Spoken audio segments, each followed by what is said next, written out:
integrity in all our decisions, dealings and decisions, so we may solve problems effectively.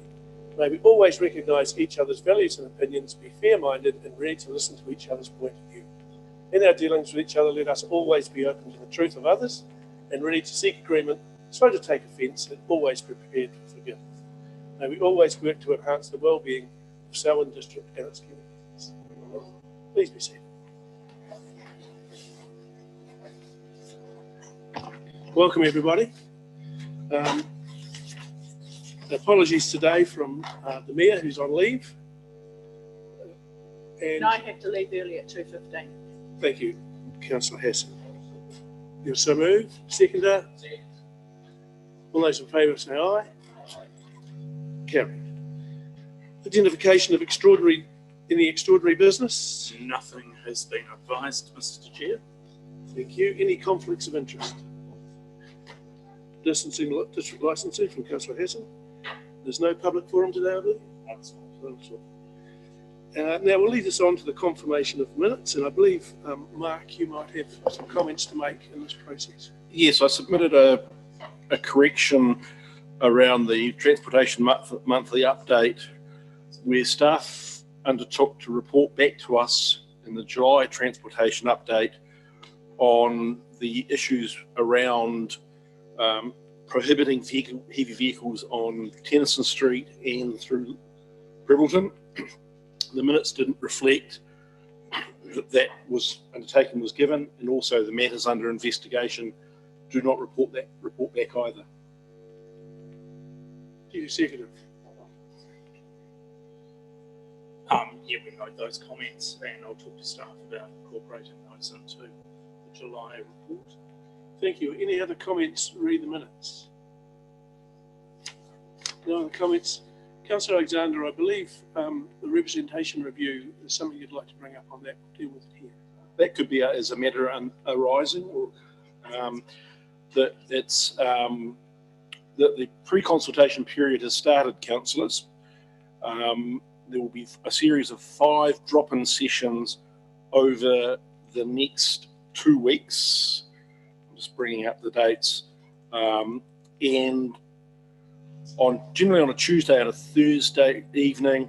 The one here in Ralston is on the Monday. So Tuesday the 13th at Leaston, Thursday the 15th at West Melton, Monday 19th at Ralston, Tuesday the 20th at Lincoln, and Thursday the 22nd at Darfield. All councillors are more than welcome to attend these events and support them, and please promote them in your community, as these drop-ins are an opportunity for people to come and ask questions about our representation review in the models that are currently being proposed. Thank you, Councillor Alexander. Councillor Lemon. Yeah, thank you for that update, Mark. I'll just comment we'll make about some commentary from our community committees around asking councillors to express a view as to which one they prefer, and I'm just making the comment publicly that it's not our job to express which one we prefer at this stage. It's our job to help the consultation. So I'm well aware that everyone around this table is cognizant of that we're in the consultation process, but for those watching, and hopefully for the minutes will reflect that we are not doing our diligent duty by expressing an opinion at this stage. Thank you very much for that timely reminder, Councillor Lemon. Right, we'll now move on to the confirmation of the minutes. I have a mover and a seconder. Councillor Alexander and Councillor Gallagher. All those in favour, please say aye. Carried. Matters under investigation. Today we have quarry setbacks and plan change communication, both coming up, and they're both in our agenda paper. So already happy with that. Now we'll move on to the Mayor's report.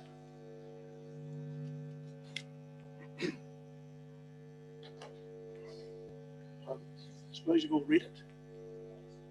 I'm quite comfortable just to add some more information on Three Waters for the benefit of those who are listening in today's meeting. So the Three Waters proposal, it's a huge decision for councils and communities up and down the country. We need to understand the data that's been released and our position, including the impact on our communities, what's best for our ratepayers, and of course, what's best for our staff and for our contractors. The dashboard information gives a set of numbers, but there's a bigger set that we need to understand in terms of the impact on our communities. The cost figures were calculated via modelling commissioned by government on information received from the sector, and there's some interesting assumptions in there. The first one is additional information of between 120 and 185 billion. A lot of that is to meet growth, a lot of that is to meet new standards which have been imposed, and there's also proposed efficiencies of up to 45% that are built into these, so we really need to question how they will be played out. The dollars and cents start again. There are 4 entities proposed to deliver the 3 waters across New Zealand and the South Island. That entity covers the Ngāi Tahu Takiwā, which is all of the South Island, with the exception of parts of Marlborough, Tasman and Nelson. There will be independent boards appointed to these entities, 12 people. 6 will be Runanga representatives, 6 will be local authority representatives. There will be collective ownership of assets transferred by the TLAs. The dollars and cents that have been put forward project between the cost that is paid now and the cost that will be payable in 30 years' time. And just got to put that in perspective and try and remember back 30 years what it is you might have paid for something, to give you an idea of what the increase cost might have been and how that may well play out. There is a lot of focus on the dollars and cents. I think that's the wrong focus. The focus, in fact, should be on delivery of 3 waters to our communities. We need to get greater understanding as we go through our due diligence on issues such as volumetric charging. We know that we have water meters across Selwyn, but if you look at our nearest neighbours, Christchurch charge on a capital value basis, Waimakariri charge a fixed sum each year. Which one's right? Depends on who you ask, but those discussions have got to be held going forward. Development contribution, and that's one that I've been raising for quite some time. Firstly, those schemes that have been built for DevCon funding over a period of time, we think of ESSS, where there was still a number of years of DevCons to be collected. Secondly, those development contributions that we have already collected on the premise that they will be spent constructing particular infrastructure networks. Will that money be handed over to the new entities with an expectation that those will be constructed within a period of time? Will the money be handed back to developers? If that is the case, what is the exposure? Obviously, our staff welfare, there are a significant number of considerations for our staff in terms of future employers, should I say, location of that contractor relationships, CapEx delivery, certainly in years 1, 2 and 3. We've already identified those in the long-term plan. And of course, 1st of July 2024 is when the new entity comes into being. But I think we also owe it to our communities to look at years 4, 5 and 6, particularly some of those schemes for smaller communities that may well be vulnerable to the priorities of the new entity. And also the future of the local voice in 3 Waters Matters. Where will that come? What is the role of council going to be further down the track? We know that there is additional information coming out of central government. At a high level, we have a team of people reviewing that information and continuing to provide advice, and obviously through the transition process that will become clearer, including the consultation that we are required to have with our communities in the 4th quarter this year. Happy to answer any question, but I think that was all information that councillors are aware of, Mr Chair. Thank you, Chief Executive. I now have Councillor Epiha Alexander, then Miller. Yep, tēnā rā tātou o kaimahi o Kaupuni-hira o Waikirikiri. I just wanted to support Sam's comments, point 3 waters, around the messaging to our communities and councils has been poor, has been poor providers and stewards of water infrastructure. He's pushed back on that, and I support him on those comments, and also commend him for taking a strong stance. Secondly, on the 3 waters, I'm really interested with having this conversation top down. We need to be engaging our stakeholders in our community, and I'm interested to see when that's going to be and how that's going to happen, getting a number of concerns being raised at the community level as to when is our voice going to be heard, and that's something that I would like to see addressed. Flooding at emergency, Sam's commended the team and the staff, and I'd just like to support his comments around that, as probably what everyone else. Thank you. Thank you. Councillor Alexander. Kia ora. I support the previous comments about the three waters. I think we have done a good job. We have rated our ratepayers higher than average to get our systems in the right state, and to be told they're not and you must be forced to amalgamate seems at least very disappointing. On the other note, I was going to have, and it's a shame the Mayor wasn't here, I was going to ask him a question about his train trip from Rolleston to Fonterra, and ask whether that was going to become his usual commute. Is that the future of mass rapid transit for the Mayor, to hitch a ride on a train, passing train, to get him to council? Thank you. I'll bring it up with him. Councillor Miller, you dropped off the list. It's more along the lines of Councillor Alexander's. It wasn't really fair that he is not here when I was. I did hear a rumour that he was considering a career change as a train driver. As long as it's not a train wreck, I'm sure we're all very happy. Councillor McInnes.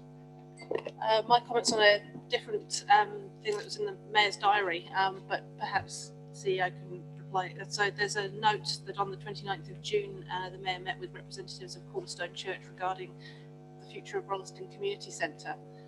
Just wondering, because obviously nothing's been decided in that regard. There are several groups that are interested. Is this something that we should be encouraging other groups to actually meet with the Mayor, or what's the plan going on here?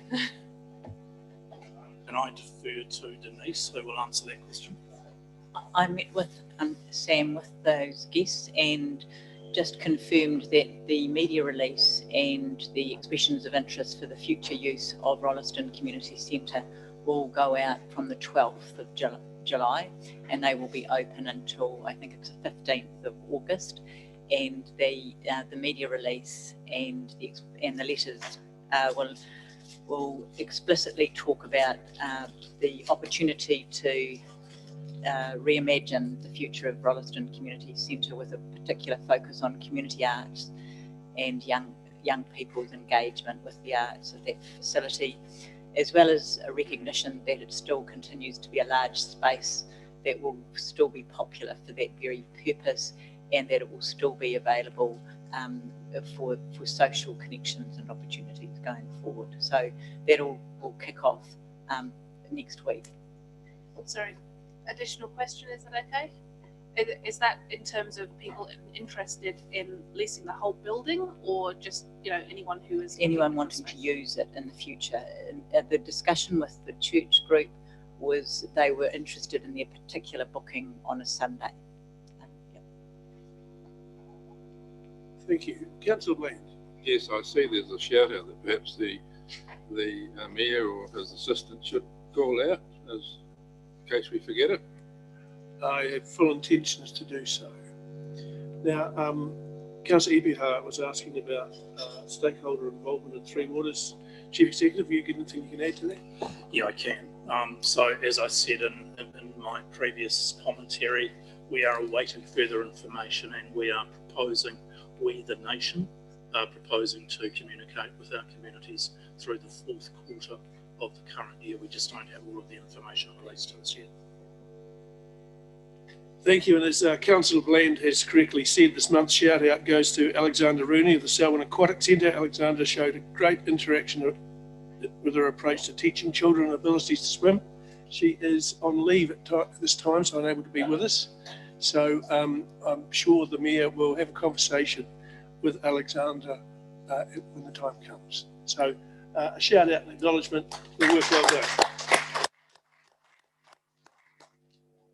There being no further questions, can I have a mover and a seconder for the Mayor's report? Hassan and Bland. All those in favour, please say aye. Against? Carried. Thank you.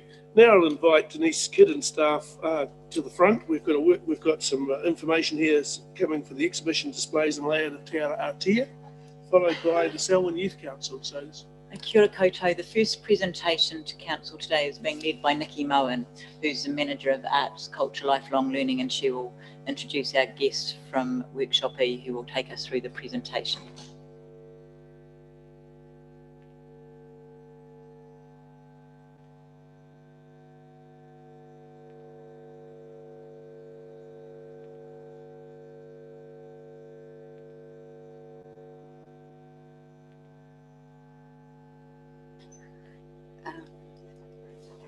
Right. Kia ora koutou. At our last presentation, Puameria introduced you to the meaning of the names within Te Ara Atia. And today I'm pleased to introduce you to Az James and Janine Love from Workshop E. Az and Janine feel like old colleagues of ours because we've been working together over many months to start to shape the experiences that our community will find within Te Ara Atia. We've been working together, the Arts, Culture and Lifelong Learning team recently, to develop the actual experiences of the arts and the exhibition components within Te Ara Atia. And in March this year, Denise and I introduced Janine and Az to our local historians and our heritage groups at a morning meeting in West Melton. And that gathering was really well attended by community members from as far away as Arthur's Pass. And it was a great morning, and it commenced what has been several months of rich and engaging conversations and exchanges of information and objects such as PAV recipes, I learned today. And today, Az and Janine will take you digitally inside Te Ara Atia so you can start to get a feel of what this facility, the experiences within this facility. And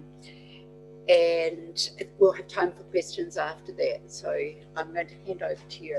And hi, Joel, which one would you like to do first? This one first, I think. Okay. Yeah. Can we go full screen? Let's go full screen. You've been controlled.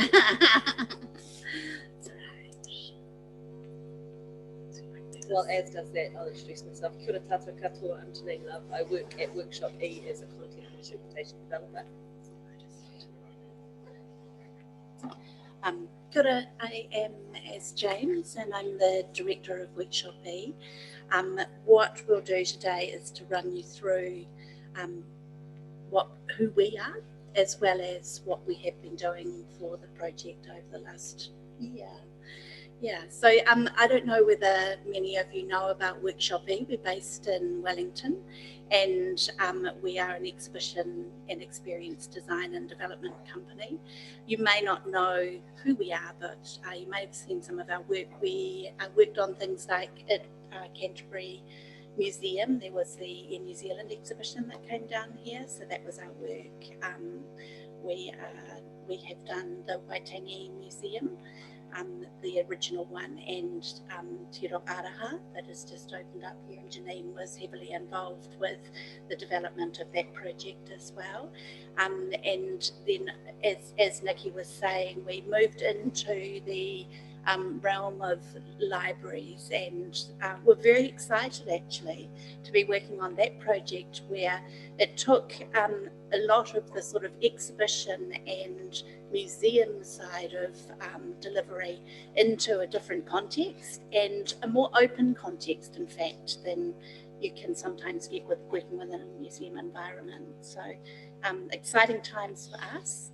And this project a lot of it was designed as far as the building was concerned before we got here, but it was really us coming in and being able to tell the stories of Selwyn. So immersing ourselves in the Selwyn district and the stories that can be told only from here. Yeah.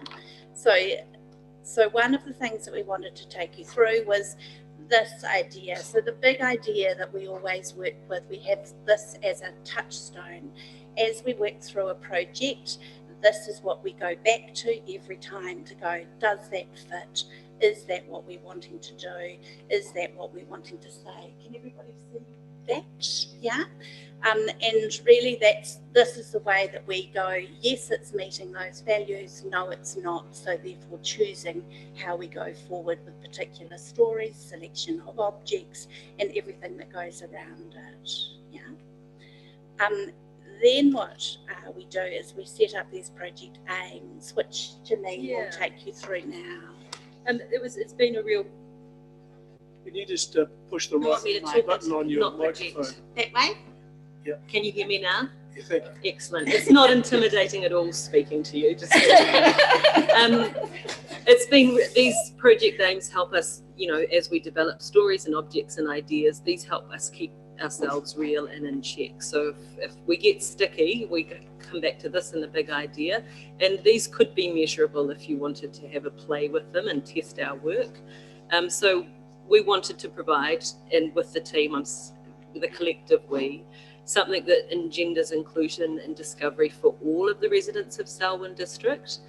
We want to increase access to arts in the community, and facilitate ongoing engagements and programs that could work in harmony with the experience.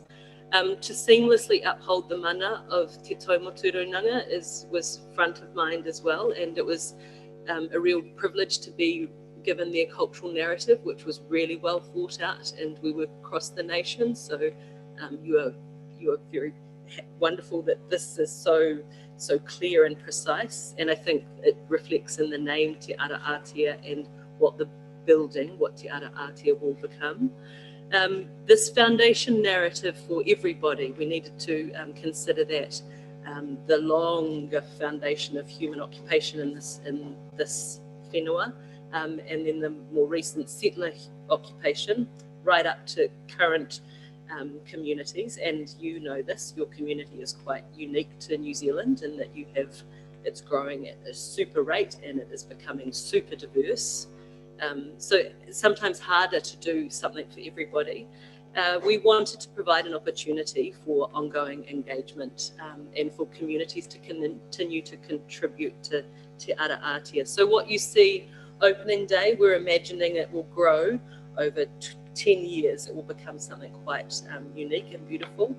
We needed something that's inclusive, so something that considers the way all people learn, physical, intellectual, social challenges. We wanted to make sure that we've addressed them somehow, and not just a destination for residents of Rolleston and Selwyn, but a place that everybody would like to come to. So there's a few showstoppers in here that haven't been done anywhere else. And yeah, make sure that it's easy for the staff that operate it, that we're not creating a burden for the staff to continue to operate and update. So those are the things that we were front of mind. Oh, this is not going to work. No. So, where you go. Okay, so what we've done is that, just as a reference of the level that we're working to, is that when we've been given the Selwyn District Council the brand guidelines, and what we're trying to do is actually sort of go, so this is a subsection of the Selwyn District Council. This is something that the council has invested in and that they're very involved with. So what we've done is taken it right up the front. So with every graphic that goes into this space, we're thinking about that and reference back to the brand colours, the brand and the text is always with the font that is used throughout council. So we're going from there and top down. Yeah. We do things like we have added in digital labels. So this is something that we started to do when we worked on a project Toitu, which is in, I don't know whether anybody's been there, the Otago Settlers Museum, which is 10 years old now. So, and that was the first time that we started to put in a digital format so that the objects could be front and centre of the story, and you could actually tell quite in-depth stories sitting in there. And that's something that we've actually continued to use throughout our exhibitions as well. So we're using this again to tell stories, to add footage, to add information in here, and to be able to do things in a bilingual way, a meaningful bilingual way within the space. Yeah. The cultural narrative. So this is, do you want to talk about Kath? Yeah. I think the work of Kath Brown has been, and you've got her work scribed around you now, has been a real gift, and to acknowledge the mana that she brings, or her legacy brings to the project, and also who she was as a person, as an educator, as an artist. So we've been working closely with Pua Media and Bridget, whānau members, to rework and reimagine her artworks for the front facade of the building. And so that's one aspect in the front facades. Then also we're able to push it through, and what you'll see is we're calling a projection wall. And then upstairs in the Wakahuia too, there's another repeat of it. But visually, we've got renders coming up. Yeah, renders coming. It's as of no, that's the Wakahuia upstairs. Yeah. When you walk up to the building, you'll know straight away, if you know Kath's work, that this is what it is. As you inspect it, you'll see motifs and animals and things that are of the district that she created, and we've kind of kept true to her form and shape. So these will be inscribed in those beautiful wood panels out the front, and they'll be at both entrances. This is not a marae, so I wouldn't call these. There's something different, and I think Te Ara Atia is something quite different to a conventional library as well. But you can see taniwha in here. There's a label that'll help you look at it as well. You can see birds, and they're situated to respond to the landscape. So we've got the maunga, the plains, and the waipura as well. One thing at the front of the building as well is that we have a plaque, which the text is it's not your standard plaque, but the text is actually to do with the naming of Te Ara Atia, and we're working with somebody to provide the ponamu, which will be backlit in there and with that text. And so that's where, it's been amazing working with Pua Media to be able to make it a meaningful conversation as people enter the space and that understanding of what's going on in there. Yeah. It's all about comfort, actually, for everybody, for the whole community to come in here and feel like this is their place. So we're very cognizant of that as we go through. So this is the second entrance. This is the west entrance going in with the panels as well, and an introduction and welcome that comes alongside that. One thing that we're going to show you right at the end is a short clip of what we've been filming. So all the way through the centre of the circulation space within the Te Ara Atia, there is a big projection wall. Now that's projected all the time. It is something that is absolutely beautiful, and if it's done really well, will be the centrepiece for this whole space. And what we've been doing is actually working with a company and filming in and around Selwyn, and we're capturing 8K footage that will be used on that wall, and it is absolutely beautiful what's coming through, because you guys have the most amazing landscapes to work with. So, and that's been an absolute gift as far as we're concerned.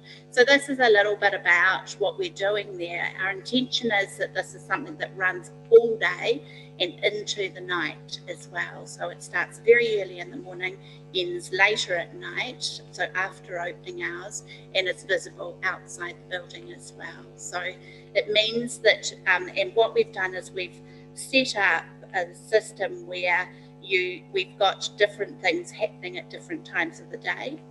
So it'll move from, we've done a summer shoot, And then we've done a winter shoot, which was just a couple of weeks ago. And we've been able to, and we're starting to sort of pull that footage together now. We've also animated some of Kath's artwork so that that goes through at various times of the day. And we're working with an artist, Nathan Coyle. So his artwork and other artists' works will be able to be integrated into this wall as well, keeping it contemporary and keeping it up to date. So, and that can be added to, but this is going to be a showstopper, I think, for a lot of people. Yeah. So you can see it runs all the way through this whole section that runs from the whole circulation period space from front to back of the building. Yeah. This is what it starts to look like. So we have different things at different times of the day as you go through. This is Nathan's work here as well.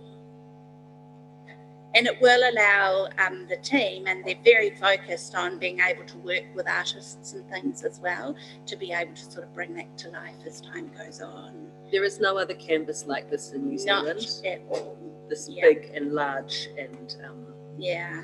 So the person that we have working on this is a woman who was Tania. She is a woman that was studying at Dunedin. And she has come out and she's been working in Melbourne for a number of years, and she came back about 3 years ago to work with us, and she's worked on projects all over the world, and she's really well known for what she's been doing. She said that this is the best project she's ever worked on, so she's like completely immersed in what she's doing at the moment, and you'll see what comes out of that, which is great. Some of you might have seen her Da Vinci exhibition. Yeah. Not Da Vinci. Van Gogh. Van Gogh. So the Van Gogh exhibition that's been touring around, that was made to tour internationally. She was the person that developed that for the company in Melbourne and toured with it all the way through. Yeah. So then we go into the Tamariki zone. So we're still downstairs at the moment in the Tamariki zone. What we've done is we've been working with Delana Rugs, and we have designed this carpet which sits, and it'll be very tactile. So it sits in what we call the sensory nook in there. Means that people can come in, they can sit with it, they can touch it, there's a mirrored section in there, it's lit, and it'll have little nuggets in there, which mean that it might crinkle in some places, and it has the beautiful way that Delana make rugs, and that ability to really form a landscape is what we're looking for. And I'm assuming everybody knows who Delana Rugs are, Christchurch based. They've been known for many, many years, and they have been working with artists for many years on one-off pieces like this, or on a general sort of artist's brush, basically. So they've worked with Ralph Hotere early on, Guy Nin, so there's really, and they work with Philip Trustham. So there's a lot of high-end artists that have worked through with them. So we're really lucky to be able to work with them on this one piece that is for you. We have in there, we've got sound and shape for children. So that means that, it's like a very simple post-it situation where the sounds of the birds of the area, if you post your particular shape through the hole, it will activate the sound of that particular bird in the area, or it'll tell people, it will say hello in the languages of the area as well. So it's like, the many voices of Rolleston, yeah.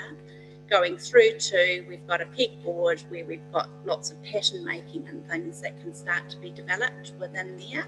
And this is all underway at the moment. Through to blocks that are based on the Selwyn District Council brand. And like the blocks are big, and they can make big construction and things within that space. But it all goes back to the brand as we're going through, yeah. The designers have had great time in here.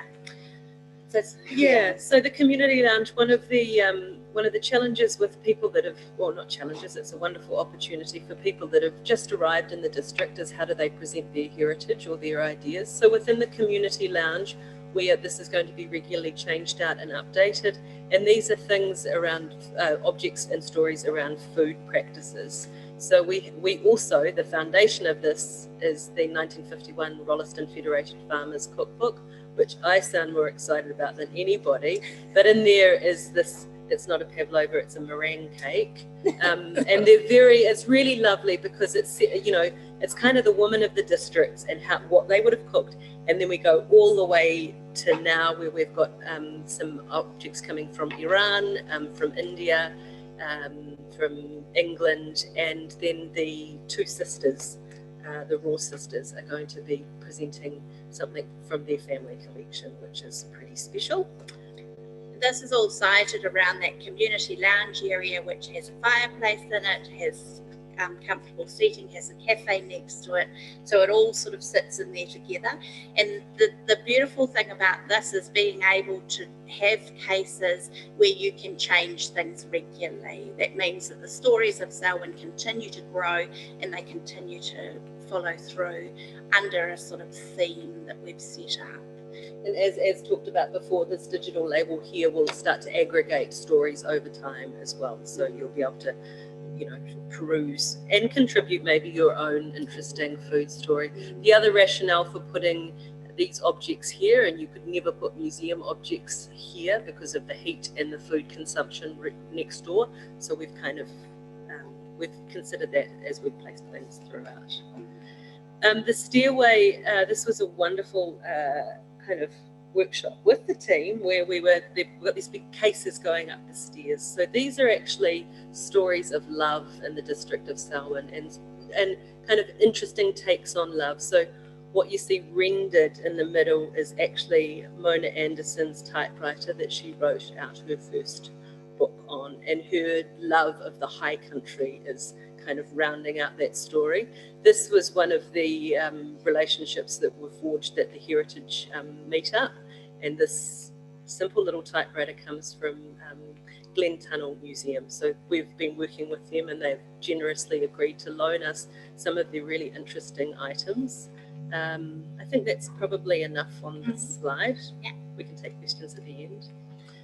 The Wakahuia is a pretty exceptional space, and hopefully the displays support that.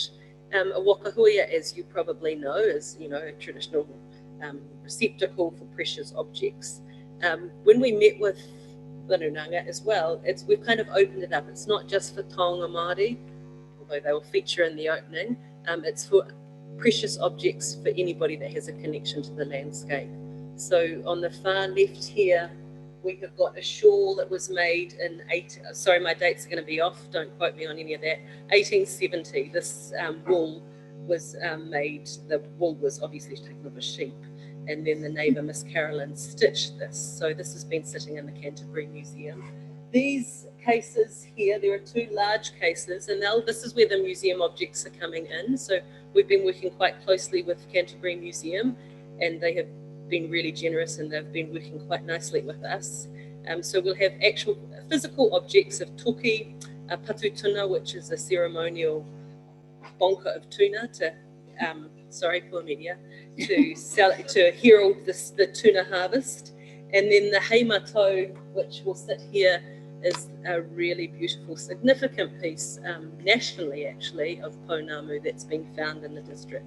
What we're finding is that Selwyn district has always been a rich place for people, and more recently we call that archaeological remains all over the place. So there are a lot of things that have come up out of the earth in the last 100 years that help to tell this story. But I just want you to have a look at this case here, which is actually a screen. If we can go to the next slide. So this is something that we've been wanting to do for a long time, but we haven't done the right project. This project is the right project. So we've gone into Canterbury Museum, and as you'll be aware of, some of these textile items and other items are really impossible to display because of they're so fragile. And one of the first fabric remnants is from your district. It's an old whāraki mat that was found south of Te Taumotu. So we've been into the museum, and you can see this gentleman here. He's taking photos, but a series of 3,000 photos. It's called photogrammetry, and he's going around and imaging the object very gently and delicately, and then it gets put back in its box. And what he's able to do in post is, we're not modifying it, we're just animating it. So we're just digitally lifting up that very fragile pakeke, this is a rain cake behind me, and turning it around. So for visitors, they will be able to zoom in at a detail that you'll never see, even if the object was in front of you. And it means that we can kind of digitally bring back objects just over the river, you know, into the district. And we haven't seen this, we've seen it in Europe a lot of times, but there's nothing like this in New Zealand yet.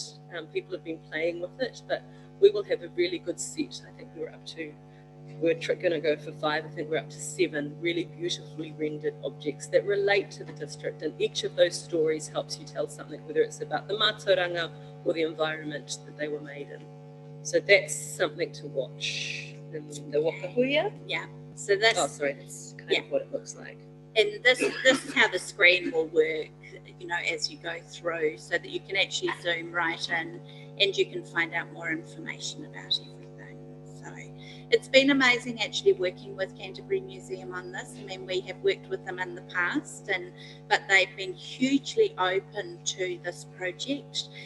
They're really, like, a lot of the objects that we're looking to loan from them are significant to their collections, and they are taking them off display, off their permanent display, in order for them to be coming into Te Ara Atea. So that relationship is actually really grounded now and very fruitful. We've also started to talk to the art gallery in the same way, that we're starting to get those relationships going for the future. Yeah. Which leads us on to Art Toy. Yes, so a lot of you probably know Arita Wilkinson and her partner Mark Adams. This is a kind of repeat of the show that they had at the art gallery, and we're using Arita's work to help kind of test the climate and the environment that these objects will be in. I don't think we need to talk any more, other than it's quite lovely that she's willing to lend her objects into the museum.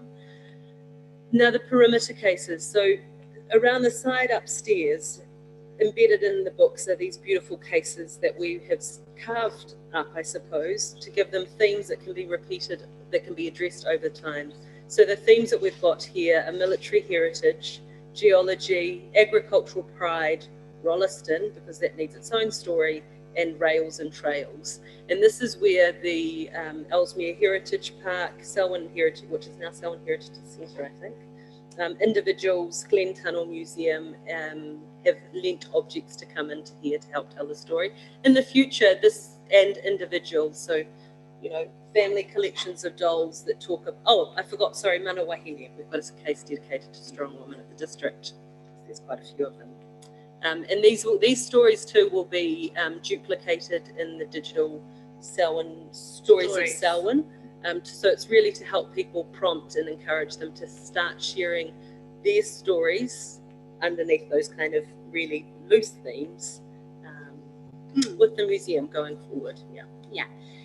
The last thing, I'm just going to flip through it very quickly, and then we're going to show you very quickly the footage. So this is wayfinding as we go through the building, just being able to show people how they sort of we're starting to develop that, and it sort of tags on to the end of our graphics as we go through there, which is really, that's where we got to. Thank you. Thank you, and sorry that was very quick, but hopefully gave you enough. So this is what we're doing as far as the wall is concerned, just giving you a little bit of an understanding of some of the way that we are being able to capture that footage. Because of the scale of the wall, we're having to keep it very, very slow so that it doesn't become too frightening for people as they come through. But you'll see the the idea of we're going from mountains to sea, or sea to mountains in this particular one, but it's going from the wide open spaces all the way through to very close up work in there, and it takes in agriculture as well as what's going on with the rivers and the mountains and the, you know, the district.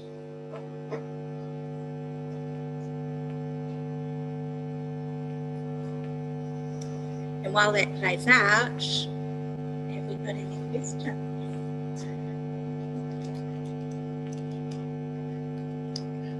Councillor Alexander. Thank you. Wow, great presentation, and I'm really looking forward to seeing all this material in real life. I guess one of my concerns is you had a great focus on Rolleston, its community and its history, but this is more than just a building for Rolleston. Yeah.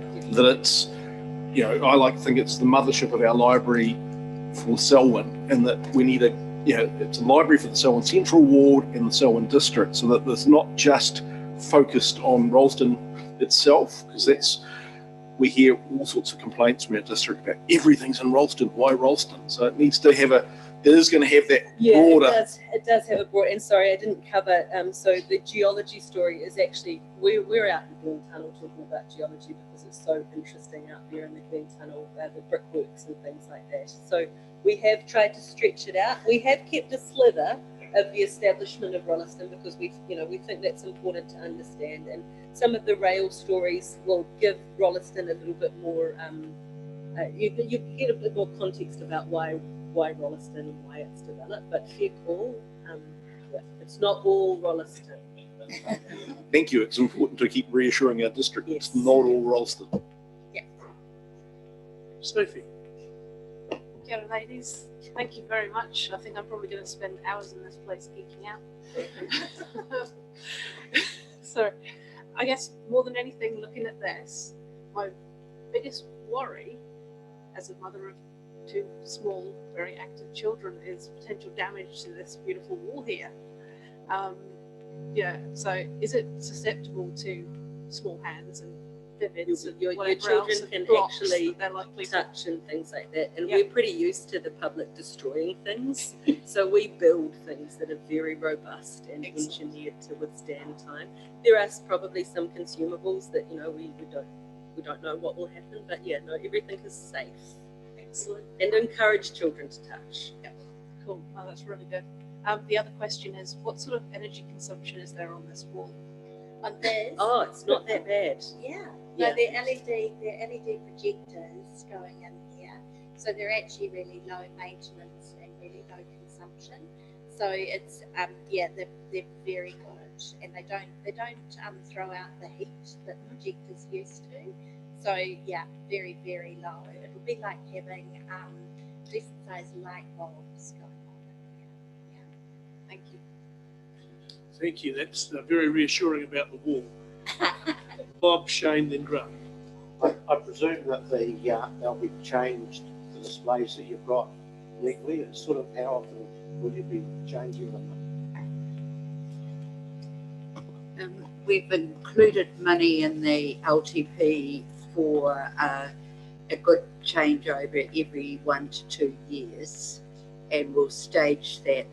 That will be the responsibility of the Arts, Culture and Lifelong Learning team, which is why it's been so great to be working closely now with Workshopy, so that we're building skills at the same time, and we will be working with the community to change out those community displays with our local history and heritage groups. So that becomes a responsibility of ours to keep this place refreshed. But it's a really good question. Yes. Right, thank you. Councillor Epiha. Tēnā rā tātou, ngā mana e ngā reo e rau kaimahi o Workshop i tēnā koutou katoa. Thank you very much, Denise, Vicky and the team. Thank you very much for the presentation today, and I think you've really visually shown me what I've said before about this being our national treasure in association with mana whenua. So thank you very much. In your opinion, you've mentioned that this is one of a kind in New Zealand, so obviously that's going to have national significance, and then picking that up as a council and presenting that to the rest of New Zealand, there'll be opportunities for exhibitions far and wide for the centre, so economic benefit as well, would you say? Yeah. And I kind of just congratulate the bravery of the team that they've taken to to let it become what it is. And I think once it opens as well, it's a whāraki that people can come in and negotiate themselves. It's an inclusive space. Yeah, it's something quite different. I don't think I've worked around the place and overseas. It's unique and it's special, and the name says it. It's Te Ara Atia, way we come. Yeah. Ngami. Kia ora. Thank you. Councillor Murray. I wondered whether Canterbury University Museum, had let you into the secret that they hold a gold key from one of the first libraries in Selwyn. So you might want to hunt that down and get that. A gold key, you say? That was not on anyone's list. Sir Heaton Rhodes donated it for the opening of the Taitepe Library. So they've got it in a box. And they have displayed it in Selwyn before, but it'd be nice to be out here. Yeah. Yeah, no, that's fantastic. We have got a meeting on Friday morning with them. They've got it in the stash. The second thing, you touched on inclusivity, and you talked about mana wahine. What about the mana tane? Mana tane are they're embedded in the agricultural pride story and the agricultural story. Around the table. I think if you're going to have a mana wahine, you've got to have a mana tane. Military heritage, we won't forget. No, yeah. So talking about inclusivity, you've got to have both sides. You won't. Absolutely. Well, we won't go there. Well, I'm very much looking forward to the 20th of November. This has really whet my appetite. You've given us a great vision of what you're up to down there. It's been a bit of we know things are going on, but we don't really know what's going on. So very much looking forward to being able to spend some time in there, and I think all of us are. So thank you very much for your presentation. Lovely. Thank you very much. Oh, yes. Oh. No, you've got serious work to do. That's right.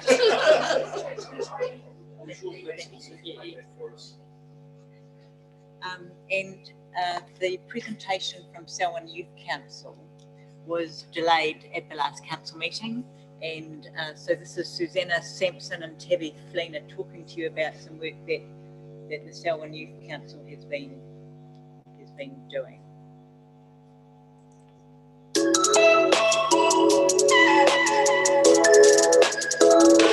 My name's Tabby Fleener and I'm part of the Selwyn Youth Council working in the Mahi project. I'm Susanna Simpson and I'm also part of the Youth Council working on the Mahi project. I picked this project because I wanted to be able to help the youth of the community and get involved in that way.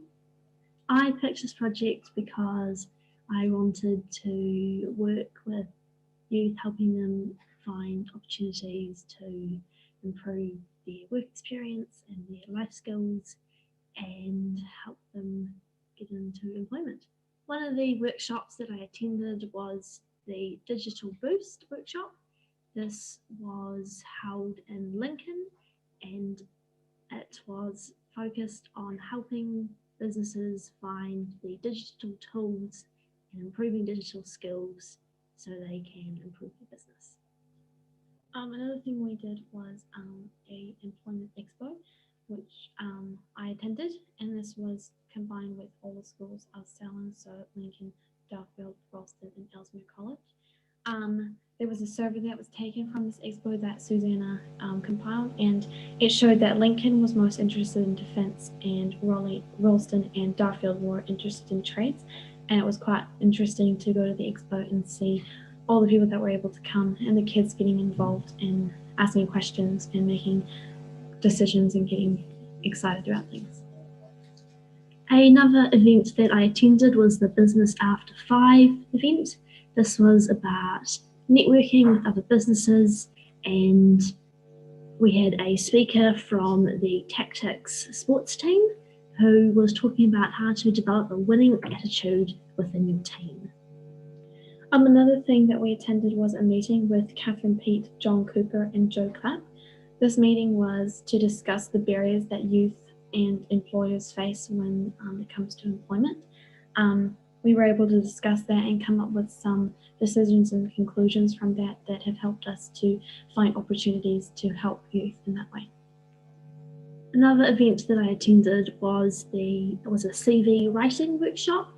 This was about helping people improve their CV so that they can showcase their unique skills and strengths, no matter what work experience or life skills they've had previously, just trying to pull out those main strengths to present an amazing CV. And we also had the Mayor's Task Force for Jobs, which was at Southern Woods, and also at the sawmill, where youth careers counsellors were able to meet and discuss and learn opportunities for their kids to attend. So as a result of these two main meetings that we did, the expo and having the survey from that, and the meeting with these business people, we have come up with this idea to develop a presentation to take to the schools of Selwyn about how their young people can get involved in work experience and develop the CV and build and network connections within Selwyn. This presentation will encourage young people to talk to their careers advisors, and as part of this we'll also be giving the careers advisors information about what courses are available and how to contact businesses about work experience there. On the Mahi project, we are working towards developing opportunities for young people and business owners to improve their skills, network and build greater connections within the Selwyn district.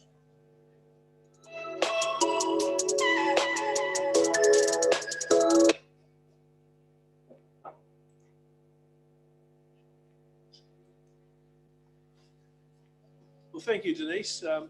Great mahi from a youth council. Great projects. Good to see them working forward. Fantastic.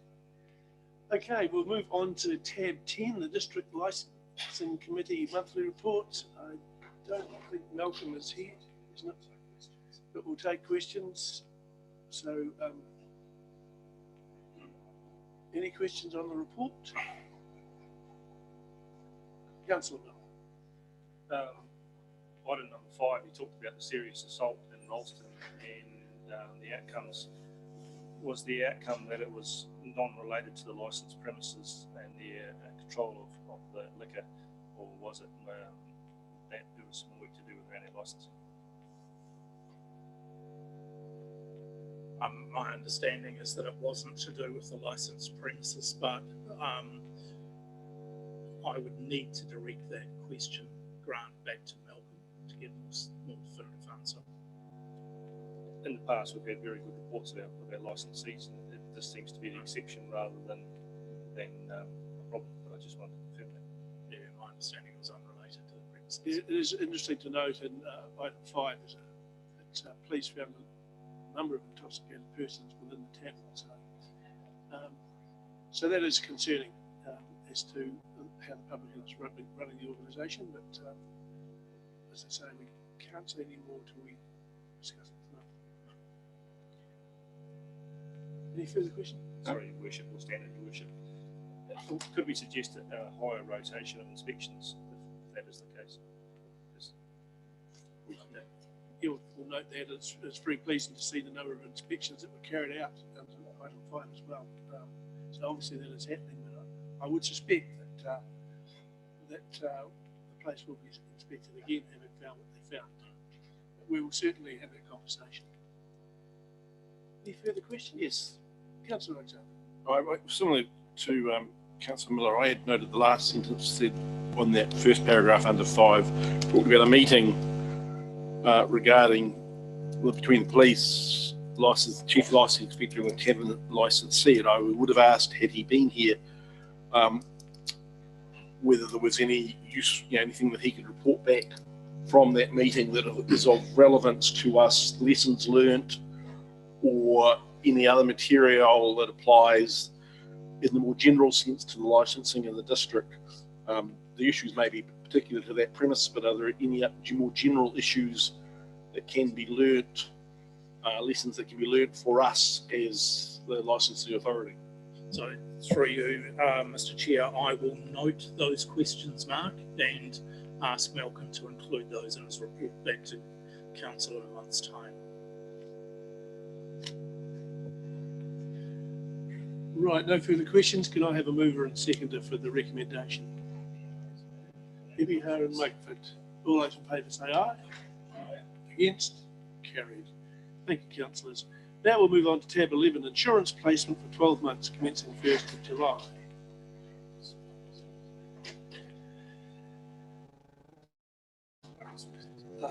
Mr. Marshall.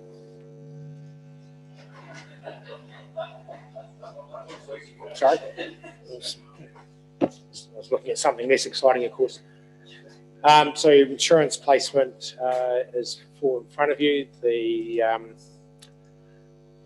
interesting point was that our budgets were adequate. We're obviously slightly under, but we've got a few buildings like Te Ararotia and the SAC extension still to come within our policy gambit. You'll see a number of policy lifts for the reasons noted.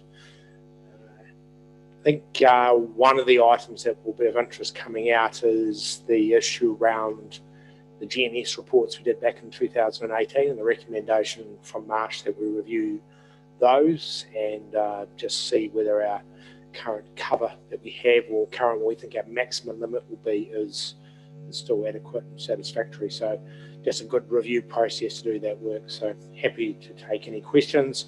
It is just a matter of receiving the report as we have placed the insurance under the delegation given to the CEO.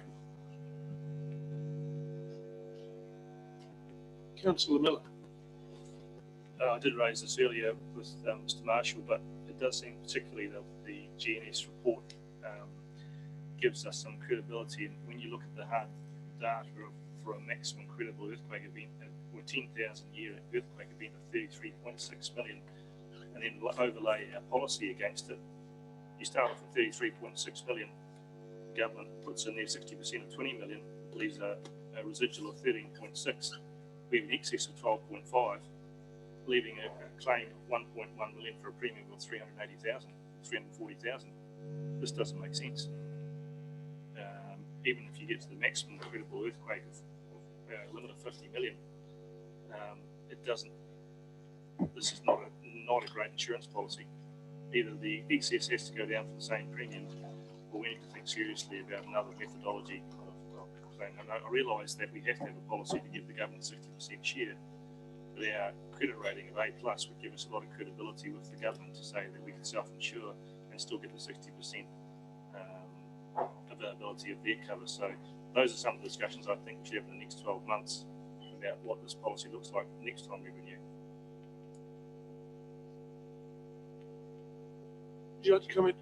Oh, they're all valid comments. It's that dilemma that you never want to use insurance. If you don't have insurance, you've got to have appropriate ability to meet your loss. The dilemma, as Councillor Miller's succinctly put his finger on, is that there is that 12.5 of deductible that kicks in, and therefore, even though we have, I think the best example is on page 64 of your agenda, where there's a table showing how the calculation works. It's still assuming the maximum loss received of 15 million or 62.5 million in the example here. So it is time to review, and it is time to see whether the GNS data can work in a different manner for us. We have just got to be mindful that you look at a point in time for these sort of things, and you've got to be able to look at over that long-term horizon to make sure you've got your appropriate covers in place, or in reality risk mitigation from loss. Thank you, Douglas. Councillor McInnes, Alexander, Ebihar. Kia ora, Douglas. So this is something that I've raised with Douglas already as well. It's regarding the comment on page 39 that Rolleston Fireworks should be covering their own insurance going forwards. So this year's event is now less than 4 months away. This hasn't been discussed with them. They have nothing in their budget or even in their timeline to access an insurance policy separately. I suspect, it's possibly worth having that conversation with them in terms of whether it's appropriate in future. But for this year, I think that would be extremely unfair. Also, because at present, the Fireworks Committee is a subcommittee of Rolleston Residents Association and is in the process of transitioning to a trust status or some other kind of charitable status. So how you try and get hold of insurance when you don't actually have your status confirmed is pretty awkward when you've got a short time frame, no budget, and nobody's giving you a lead time for this. So I would ask that suggestion be removed, and maybe open up a conversation with the subcommittee and the various teams of council that work with them in terms of consents, parks, finance, whatever, to plot something out for going forward for next year, see whether it's appropriate in the long term, but not just suddenly cut it off right now. Also, say so they make a profit. Thank you, Councillor Reid. They're a non-profit. They do not make a profit. In fact, last year they made a loss of, I think it was about $23,000. So, yeah, it's quite an inaccurate statement. Mr. Marshall, Yeah, would you like to comment? Just to be clear that the cover that's in place recognises the Residents Association as the entity. It's just that the council, because we've organised this in the past, like we do for a few of these, what we've just said is going through, as we say in the report, that do we need to provide this cover. The comments from Councillor McGuinness about the profit, yeah, fair comment. They've obviously made profits in previous years because they've got about 60,000, I think, in cash held. You have to keep money in the bank in case of a cancellation to pay your bills. You don't get grants if you don't have money in the bank. Granted, I just want to make the point though that they're not devoid of financial resource. The key point you might ask is why have we provided this cover? Well, it is a hangover from the days when we were a rural fire authority, and the principal fire officer in my role there, we had to look at things like mitigation and education. This was an excellent way of supporting events with insurance cover. So that is the reason, and we should have had a comment too there. At the end of the day, it is an event that is well supported. Providing cover for it is, we can do it within budgets that we have, if that's the way we need to go. I think the key issue is, as we've done, is that we need to make sure the insurer engages with the organiser of the event, and that's where we can assist. But yeah, we're just the halfway house. So, are they covered for this year or not? Well, we would be going down the policy of, the answer is yes, they will be covered. The insurer is well aware that they're covering the Residents Association, so they'll be covered. I think more the issue is, should they fund it? So we've been talking to the insurer in the last 2 or 3 days, but not indicated any problems providing the cover. Probably what was a wee bit of a surprise to them is how big and successful the event has come, which is good news. But it's not a quiet community fireworks evening now. It's quite a large, well successful one. So, but appreciating the challenge of having cash in case you have a bad year. Thank you. Next, we have Councillor Alexander. Thank you. I was going to echo those comments. Particularly around making a profit, they make a surplus. It's just like council. We don't make a profit. We make a surplus from time to time in accounts. We're not in the business of making profits. It is a volunteer group that's making a surplus in a good year, which they put aside for the bad years like last year. I'm pleased to hear that they are insured, and that staff will work with them on who's paying this year and into the future, because it is one of the significant events for Selwyn. They're rebranding themselves as a Selwyn event rather than just necessarily a Rolleston event, and so that we continue to support and work with them. The funding will come ultimately probably from the event, but there just needs to be that transition period.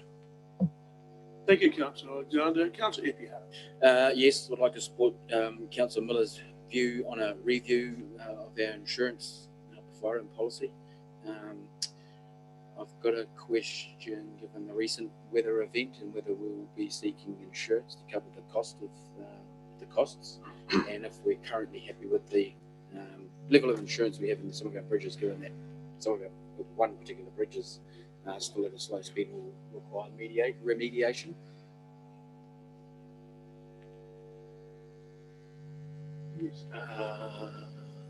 With the flooding event, claims are in. We had some useful information come through this morning, which is that Glen Tunnel Campground, our tracks that got ripped up, asphalt tracks, are all covered for insurance. They're all within. Our policy has a clause that if you've got tracks/roads within 200 metres of an insured asset, they're covered. So that was positive from our perspective. And we're just now finding out whether we think the tracks at Coes and Chamberlains, which also get a bit of degradation, but they're not quite so difficult to reinstate because of what they are, whether there's some cover protection of that, which is helpful. The one that we did have a look at, but is the Wrighton Bay track from the Harper Road, out to Wrighton Bay, where we now have a public toilet sitting by itself with no road access. This is the only appropriate, safe access point for boats to be launched on the north side of the lake, I suppose you would say, between top to bottom. So it is important, particularly for the fishing fraternity. The problem is the track got absolutely annihilated where the bluff comes in, where the track crosses the road. Now there is some private road, does cross over private road access, so we're going to have to obviously talk to Glenthorpe Station. Councillor Murphy brought to my attention the OIC, so that's the Overseas Investment Commission decision, so we need to have a look at that too. But we're just waiting for a costing on it, because initially it just looked like reinstating a track, but it's not. It's got far more challenge to it. So we're just working through the claim. The water sites still need to be fully assessed as to how the cover there for us, but we're not seeing anything of great concern at the moment. Our challenge is to get our position in place and the appropriate costs recognised and insurance claims recognised at the June year. And just one final question, Mr. Chair. Given that we may enter into a review process, is it appropriate that we have the insurer present to us so that we clearly understand what we are receiving? Yeah, there was one of the things coming through, I suppose, in this placement round is that maybe staff and myself should have been a little bit more proactive to point out that maybe a visit from the broker on your behalf would be sensible. We're up for a broker renewal process, we think either this year or next year, but it's pretty close. So that is something we'll need to have a look at anyway in terms of the market there. We've had a 9-year contract. We think it's either its last or second to last year. So yeah, that'll be part of our work program. Can make it on a matters of investigation for council if that helps. Thank you, Mr. Marshall. Councillor Blaine.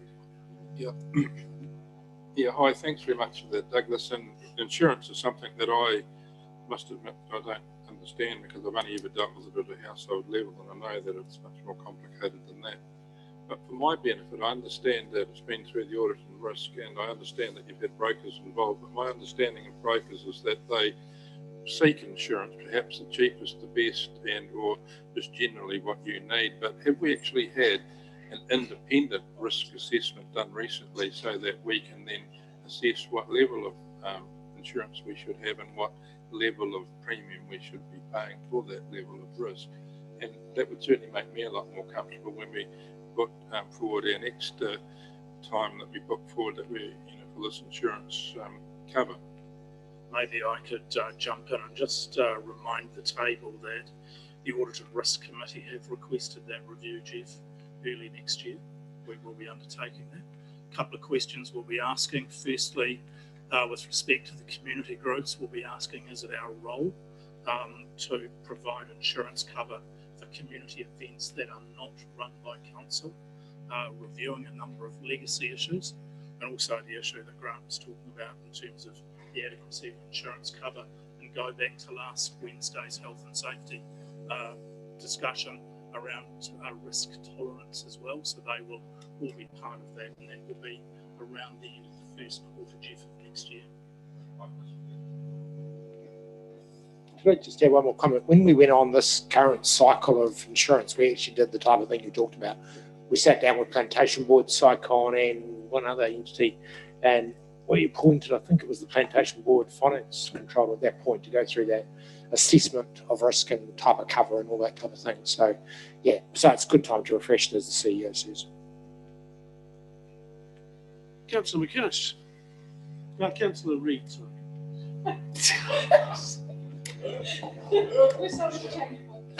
Someone else. However, okay, I'll speak. So just to clarify, so is the Rolleston fireworks covered this year? So it is definitely, are we? It's definitely covered. It's just the Okay. question about who pays the premium. So I think I'm taking the lead that we'll fund the premium this year. Okay. And I just want to follow up from what Councillor McInnes, who's over there, had said about, I think it's been kind of ad hoc, and Sophie's said the same, and how dealing with the Rolleston fireworks and all these different things that have come up with resource, they need a resource consent now, and obviously about the insurance and all this sort of thing. And so looking forward on how it operates, it would be good to make sure, and this, Sophie has brought this up, but I'm just reinforcing, to get the different parts of council who are dealing with them, to everyone to sit around the table and actually properly nut out, because it is quite a big, it's a big event and it is run by volunteers, and so there is not the same understanding as what's in this council as to what is required to make sure going forward that we still have this event, which is a Selwyn event, and has been said, and it is one of the ones that we've identified as our big four, is still there going forward, because it's also got limitations on location at Foster Park and moving to the large scale park and those sorts of things. There is quite a bit, going forward to plan for. We would agree, and I've attempted to have those conversations in the past and been fairly clearly reminded that it's not a council event. It's a different situation now, I think. Just to help out, we actually engaged about 3 months ago because insurance was a bit of an issue that was a bit trickier last time around, but we got sorted. But we have engaged and we've had staff with them, because where we put the fireworks this year has got to be different, because we're going to have construction of 2 turfs underway. So those discussions have been held, and we're just working out which areas of the park that we will fence and which areas will have the fireworks on them. So that process is well underway. And also where parking goes and the road closure and all that type of thing. So yeah, no, they're all well advanced in terms of that. Supplementary, can I just respond? And it has been appreciated, and I'm aware of those conversations that have been had, but I'm just looking past this year, going forward, there's still wider discussions that still need. Yeah, I totally agree. And I think that also what's really critical is we've got now 2 major facilities at Selwyn Aquatic Centre and Selwyn Sports Centre, which we have to work in with the event to make sure it all works, as well as the construction work at the moment. So yeah, it's not something you can just organise a week beforehand. Thank you, Mr. Marshall. It is quite obvious that we're going to have some lot of conversations going on about this event, and there are also a couple of other events here. There's the Leaston Fete, the Lincoln Markets and parades as well. So I look forward to the conversations that will be had around the subject. Councillor Mugford. Yeah, it was just the fens levies, why there's so much less this year. Yeah. They do an assessment at this stage of the year in terms of what they think the levies will be based on what you've got there. Yeah, it's, to be fair, it's the current assessment of what they'll be. The new buildings will obviously push those up further, and yeah, I was a wee bit surprised it was the value it was, but we did check and they said, well, it's our best assessment based on what's called indemnity values. So. Wonderful. So have we finished our round of questions?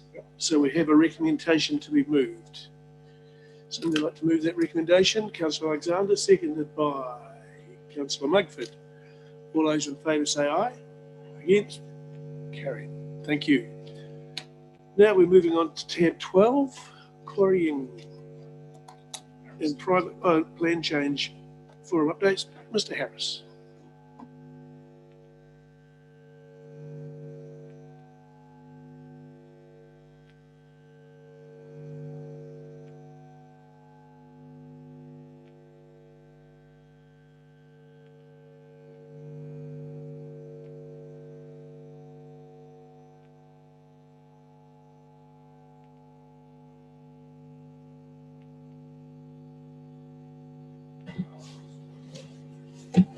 Afternoon, councillors. This report is just is addressing two public forum presentations over the last few months, and I put them both together and hope that's okay. So the first one was on a presentation concerning quarryings and the effects that they have on the local environment. And the second one is on the way we engage or communicate our various plan changes to the public and to the communities. So I'll start with the quarrying piece first. So the quarrying presenter, it was quite a long presentation and it presented a lot of information.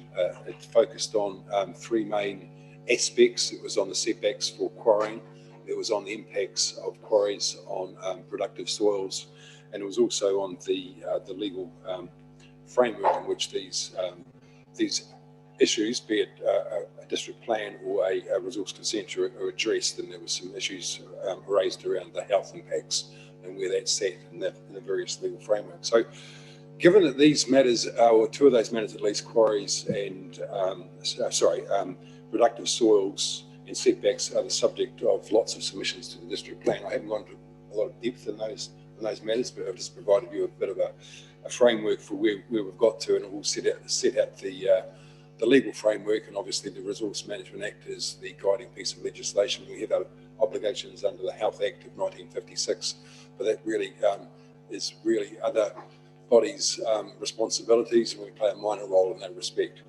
So that's just some information in respect to those presentations. I'm happy to take some questions. Well, I'll take questions on the quarries issue right now if you want to. Councillor McInnes. Here, Tim. I guess there's a line in here that I just wanted to ask about, which is loan sensitive activity within the rural zone where some discharge is expected. And it's sort of between that and the setbacks that are currently there for any residential zones, but then it sort of suggests that if you don't happen to be in a residential zone, if you've just got a rural property, that it doesn't matter. And I get that there's this whole thing, and I know that there's a wider policy that addresses this. It just seems almost cruel when we've got actually quite a lot of small rural residential, smaller sections. This isn't large farms that are surrounding quarries anymore. This is lots of lifestyle blocks. And I used to live, 800 metres from a quarry where you could see the dust blowing, particularly on days when they weren't operating. So the days when they were operating and there was dust suppression, it's great. Sundays, public holidays, and even some other windy days, you could see it coming towards you.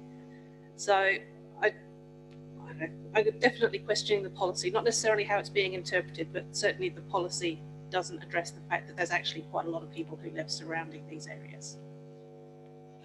This will be the subject of quite a bit of debate through the district plan process. So maybe we could leave it for that process, because I think debating it around this table right now probably isn't totally appropriate. It is an issue, obviously, and it's always a balance between, I guess, the ability for a quarry to extract material that is needed for the economy and the effects that it places around the surrounding area. So there is a balance to be met, and the Resource Management Act attempts to meet that balance. One of the disadvantages of the Resource Management Act, obviously, is that resource consents are piecemeal, and that they death by 1,000 cuts, and the cumulative impact of some of these larger activities is difficult to measure under the resource consent process.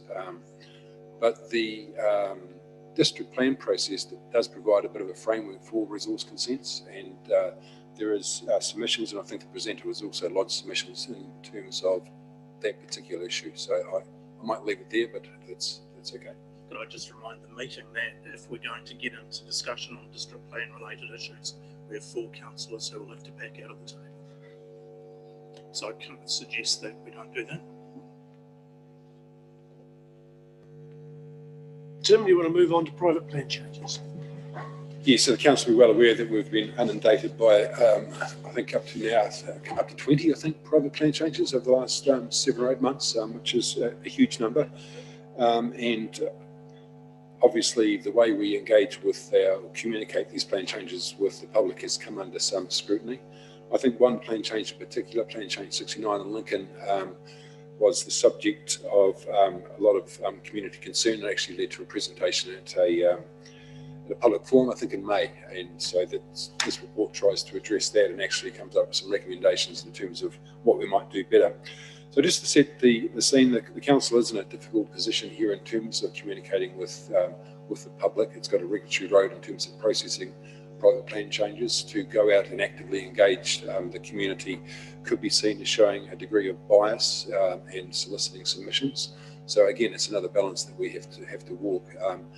You know, I have been in situations where the applicant becomes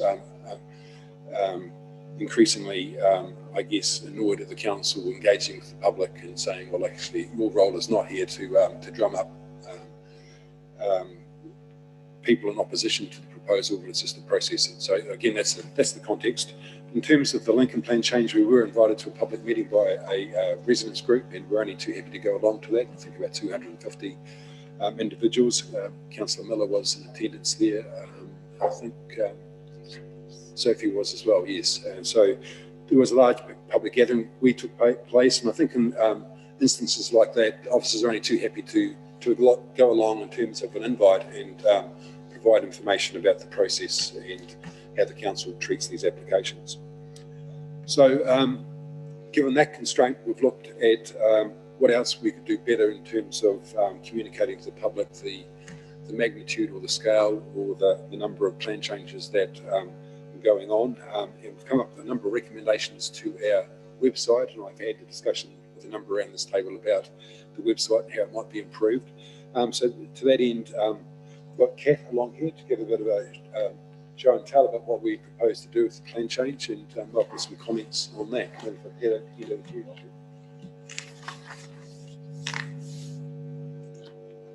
So I guess maybe an overview. So we kind of looked at the. Please. Oh, sorry, Mike.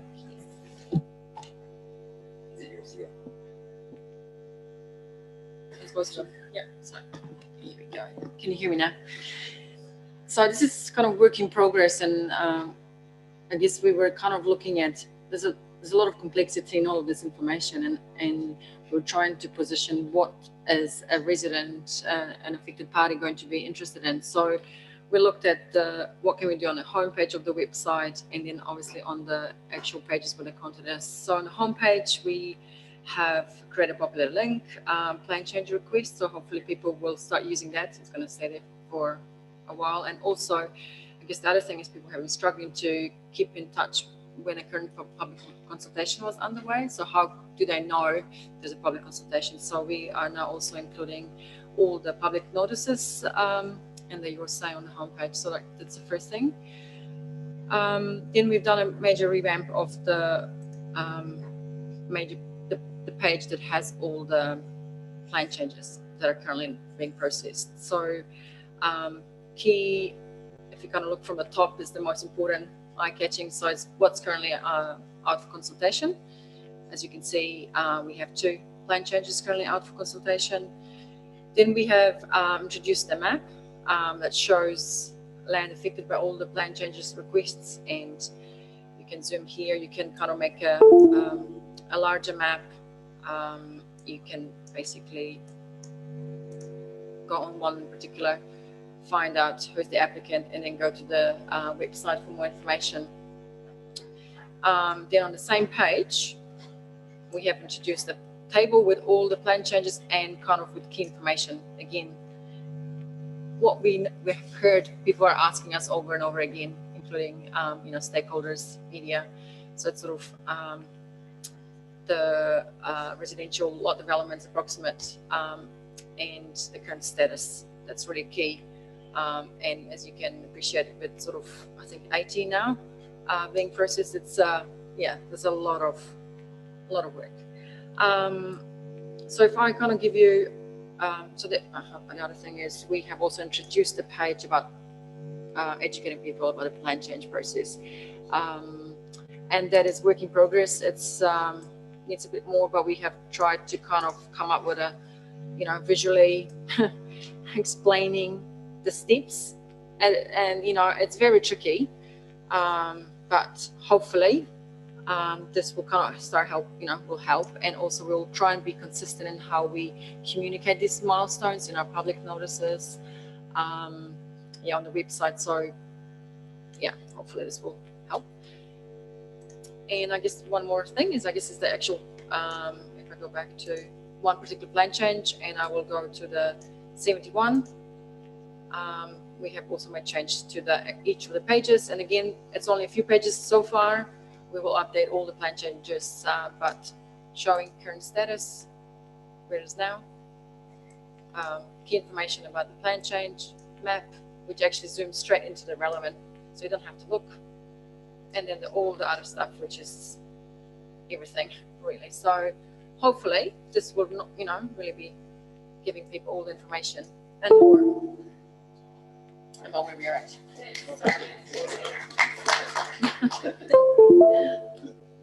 So I had very little to do with that. There was all Katrina's make that clear. Tim, you should have taken it. So no. So and we're also looking at some other ways we can perhaps use some other local newspapers around the various communities that might go a bit further afield than just the Selwyn Times. But look, that's our main, communication tool, and I think Catherine's done and Stephen's team have done a really good job to get it where it is. It's vast improvement on where it is. So happy to take questions, comments. Thank you.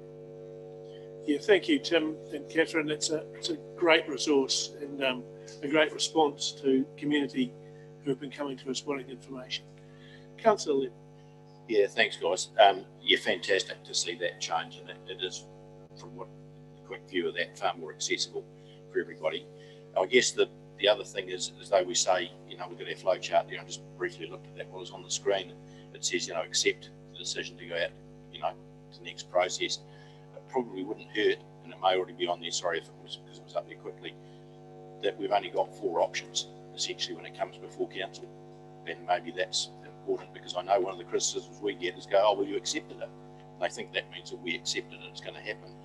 I think accepts, rejects, adopts. Yes, but just with decision and 3, it says adopts application for processing. And I think perhaps, I don't know how you would capture that, but say, well, there's only 4 options open to us when it comes forward for adoption for processing when it sits before council. I don't know how you would capture that on there, but you understand where I'm going. Yeah. Yeah.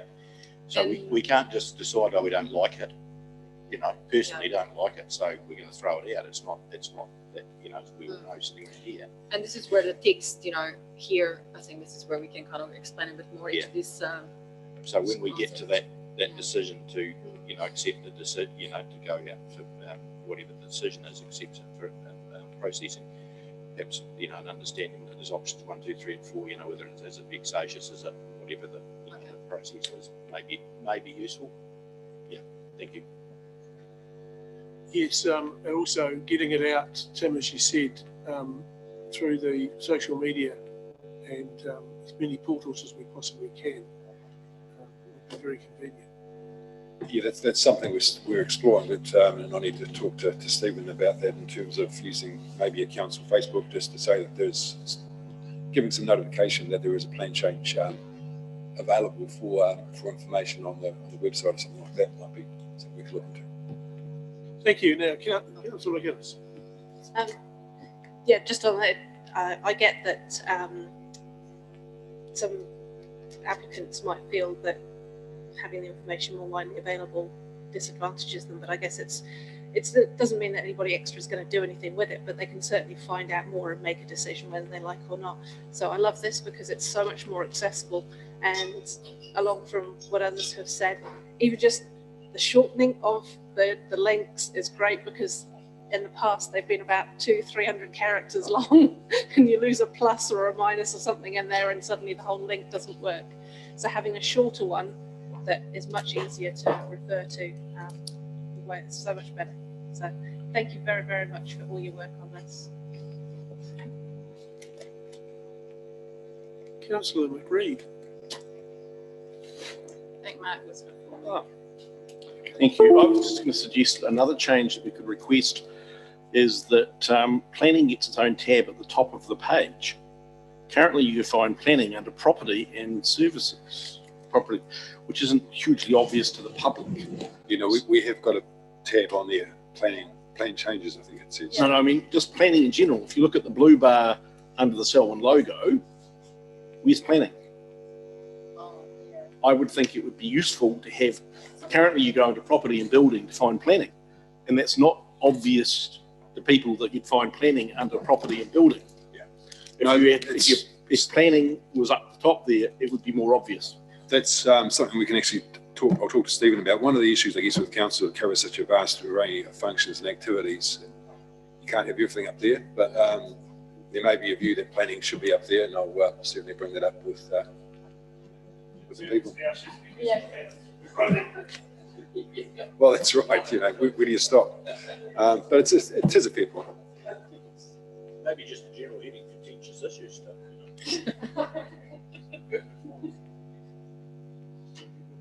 Councillor Reid. I don't know whether, just following on from Mark's point, whether you can just include that as the title on the property and building. I don't know. But for me, anyway, I think it's good what you guys are looking to do, and because the situation is now is how many people actually regularly read the public notices of the newspaper, and that's essentially, if you don't, then you potentially miss out on these plan changes. So it's good to see these changes, and I'm really pleased at how user-friendly we've made it, because how it was before, to actually see where the areas where that relates to, you had to actually go into the application document and look at that to see that. So that's much better. So thank you for that. Right, that brings us to the end of all questions and comments, I think.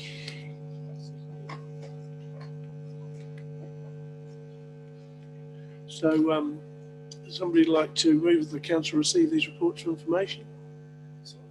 Councillor Bland and Councillor Reid.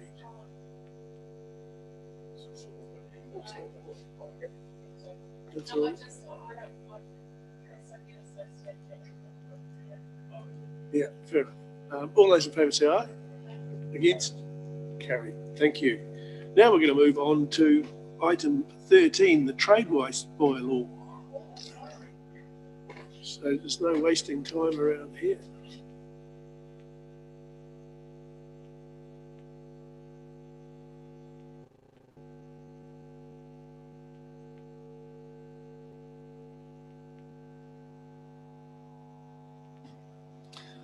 All right, good afternoon, everybody. I was just reflecting on the last presentation. I thought perhaps water services should be up on the top banner. Today I've got Alex up here with me. She's the co-authored both of these papers, and we are starting with the trade waste and wastewater bylaw reviews. It's fair to say bylaw reviews aren't the favourite part of my job, but we took it with enthusiasm for longing to do something else. But we have got through it, and here we are. So the report starts on page 116, and we'll pretty much take it as read. This is a bylaw review. It's not a brand new bylaw, so we're not starting from scratch. It's basically taking the one we wrote 5 years ago and just making sure it's fit for purpose. There's no major changes. The changes that we did make are summarised in section 3. We've also got a compare copy as part of the appendix. In terms of the recommendation, there's 5 different recommendations, A to E. The first one is that council acknowledges that they've actually reviewed the bylaw, because we need to do that through legislation. That you confirm that the bylaw remains the most appropriate way of addressing the perceived problems, and so the problems are just misuse of our services, as the protection we have there. B, that it does not give rise to any implications under the New Zealand Bill of Rights, and that you assess this as being a significant matter in terms of our engagement policy. That's because it is significant infrastructure, so anything to do with wastewater is a significant activity. C, to resolve that, to propose amendments shown in the attached markups of the bylaws and carry out a special consultative procedure in relation to such proposed changes. D, to provide a copy of proposed amendments on trade waste to the Ministry of Health. That's sort of a courtesy thing. We do that at the start of the bylaw when we set the bylaw up, and they provided some comments. And as a courtesy for this review, we'll send it to the Minister as well. And last but not least, the point council is X and Y, and that can be determined at this meeting who you want it to be, to sit on a submissions hearing panel when we hear the submissions from the special consultative process. Not that we can prejudge the outcome, but last time it was quite a good process. We had a number of submissions, particularly on the trade waste bylaw, and were able to resolve those with amendments prior to that hearing happening, and nobody actually wanted to be heard at the end. So it was a good process. I'm hoping, fingers crossed for some easy processes. I'm trying to sell it to any councils who want to put their names forward. Hopefully we'll make it as smooth process as possible. So I think I'll probably leave it there. I'm not planning on going through the changes of the bylaw, but if you have any questions, I'm happy to answer those now. Thank you, Mr. England. Councillor Alexander, Councillor Ipiara. Thank you. Looking at the table on page 173, community hall with no food, hot food cooked is likely to be permitted. So would that suggest that most of our community centres that are connected to sewers have got a consent? Or are we not? Or are we in the? Is it in the case of do as I say, not as I do? Yeah, so we are going through a process of making sure we catch up with everybody who needs a trade waste consent, and there's quite a few. So I think we're at sort of 70 to 100. One would hope that most of our facilities are on there, but we will carry on and review that process. Okay. Yeah.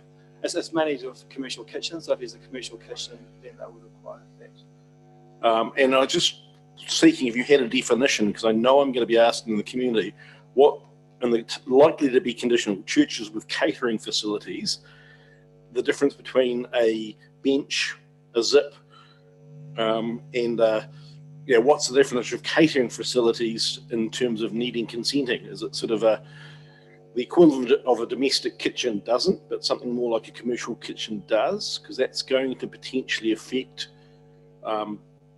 places like our churches and even play centres. Anybody who's got the ability to heat and cook food will need to know what the definition there is as to whether they apply. Yeah, that's a really good question. It is the commercial kitchen, and I suppose it's the occupancy of that building as well. So it's not domestic, a couple of bathrooms, it's what the capacity is. But what we have done in the trade waste bylaw this time is we've made it a permitted activity to have a slightly easier route. So before, when you had to have a trade waste consent for your trade premise, it's quite a nasty long formula that you have to work your way through, and so we've got now this permitted process where you basically just use the volumetric charge from the water supply to work out how much wastewater you discharge and charge on a volumetric basis. So although there's sort of process for those premises to go through, it's been pulled right back to make it a lot easier for everybody actually. Councillor Ipiara. Yes, thank you, Murray. I had a couple of questions just quickly. What was a New Zealand Bill of Rights to do with the trade waste bylaw?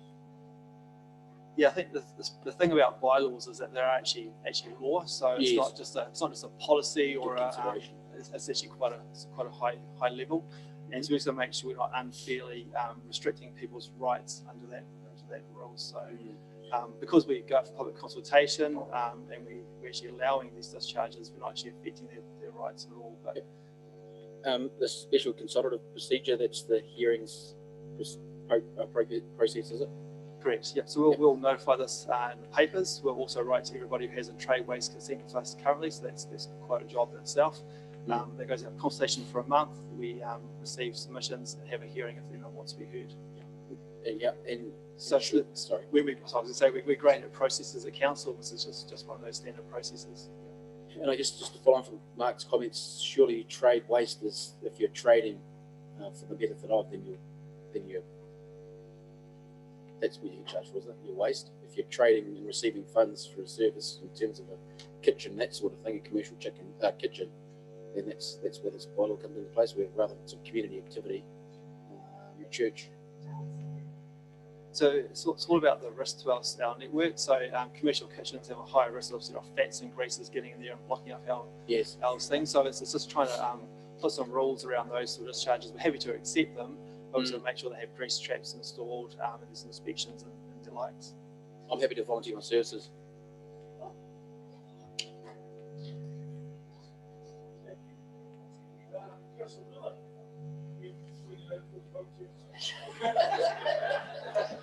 I feel overqualified having led the birds and poultry bylaw. I might be overqualified for this panel. I thought Councillor Alexander spoke eloquently on trade waste.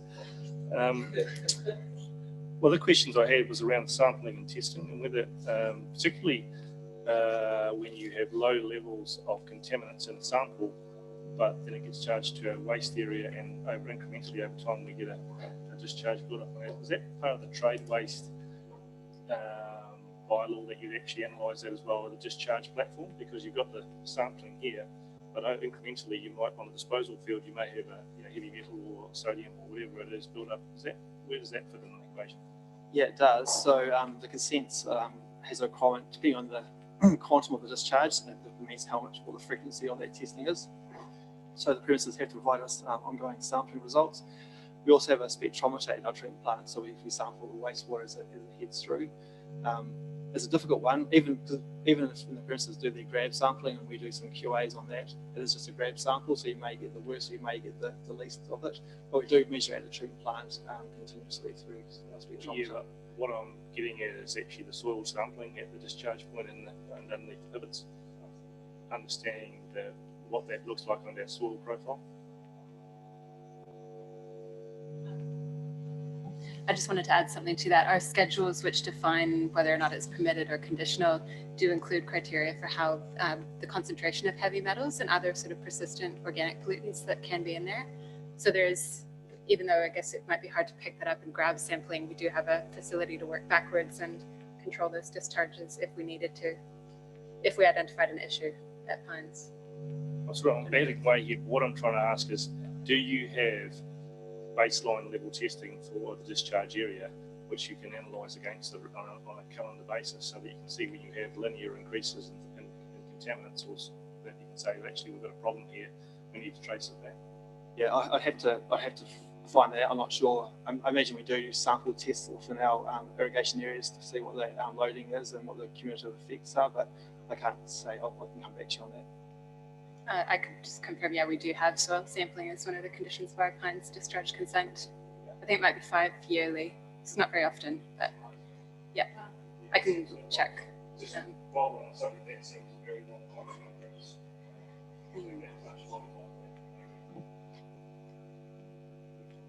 Okay, Councillor McInnes.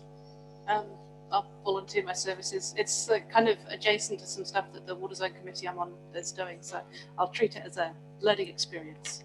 Please.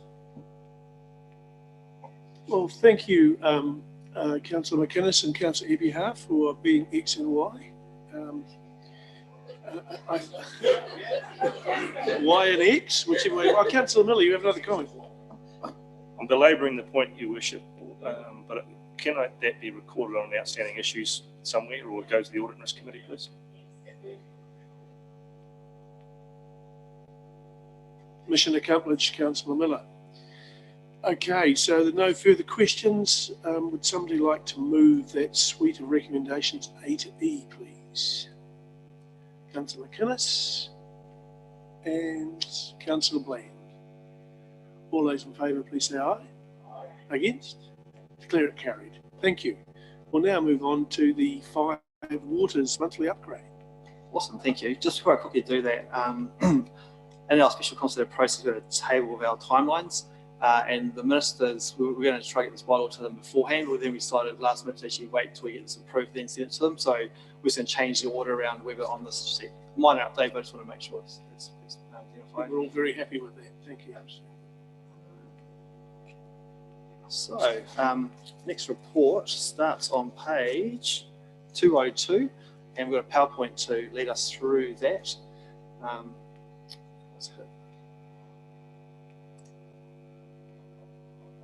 Awesome, and we're going to do a bit of a tag team through it. The full report is included as an attachment to our paper here to Council. The report from Water New Zealand had some good things we do and some things we can improve on, and we're hopefully covering both of those in this presentation. It's tempting just to focus on the good, but it's good to have a rounded balance to those things. Cool. So every year, the Water New Zealand run the National Performance Review, which so far is the only kind of benchmarking exercise across the country to look at how water services are doing. So we've been involved since 2016. And obviously my predecessor has done all the previous reporting on this. So this is the first year that I collected the data with help from council staff.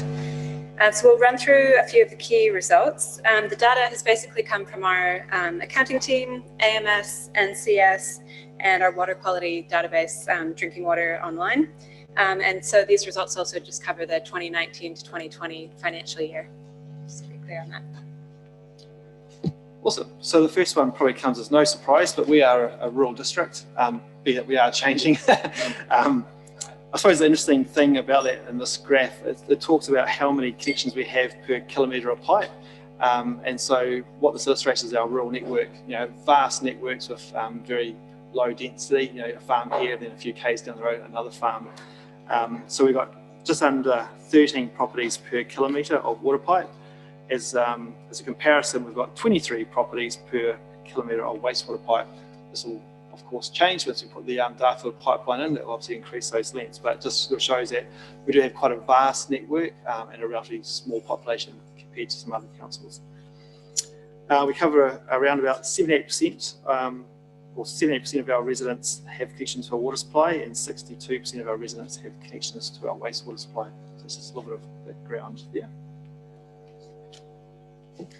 So some good news, we don't have a major problem with inflow and infiltration, which is basically either groundwater or surface water making its way into our wastewater pipes. It's not a big deal for us. In fact, we have sort of the best results in the country for that.